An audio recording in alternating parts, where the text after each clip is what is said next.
Кыргызская культура понесла невосполнимую утрату. 16 февраля на 82-м году жизни скончалась народная артистка Джамал Сейдакматова. Панихида прошла в Театре оперы и балета имени Абдулласа Малдыбаева. На прощание со звездой пришли почитатели ее творчества, современники, родственники и ученики выдающейся актрисы. Всех тех людей, кто знал ее и любил. Джамал Сейдакматова была одной из ведущих артисток кыргызской сцены, начиная с 1950 года. На сцене нынешнего Кыргызского государственного драмтеатра имени Абдумамунова она сыграла яркие образы Катарины, Дездемоны, Найман-Эне, Кишимджан и многих других. Воплотила героинь в 20 художественных фильмах. Актриса в фильме «Улыбка на камне» Зуура, «В долине предков», «Бегаим», «В потомке белого барса». В фильме «Курбанджан Датка» роль главной героини стала для актрисы последней. Ведомо ли этой почтенной женщине, что она останется в истории? Эта женщина сама история.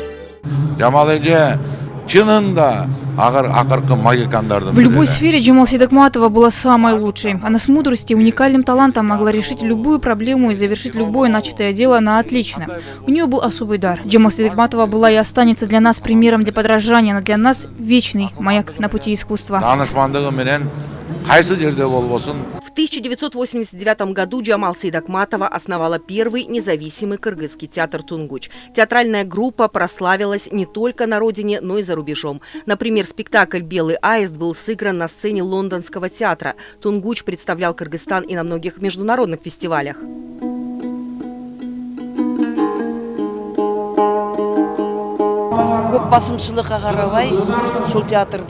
При основании театра было очень много трудностей, но как руководитель она смогла преодолеть все эти трудности. Когда начались гастроли, наши молодые начинающие актеры за месяц устраивали по 2 концерта и спектакли. Джамал Сейдакматова была готова на все ради искусства. Жаль, что такой человек покинул нас навсегда.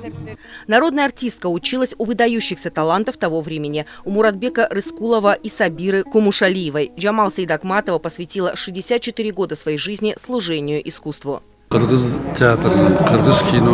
с уверенностью сказать, что она внесла большую лепту в развитие кыргызской культуры. Она покинула этот мир, но ее имя, труд и сыгранные роли останутся с нами навечно. За значимый вклад в развитие киноиндустрии и театра в 1970 году Джамал Сейдакматова получила звание «Заслуженная артистка Кыргызстана», а в 1976 году стала народной артисткой Кыргызской республики. За годы независимости Кыргызстана она была награждена орденами Манас 3 и 2 степени.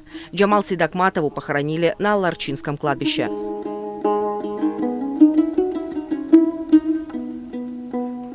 Юлия Ценко, Акмер Нурдинова, Вакыт Кыязов, ЛТР, Бишкек.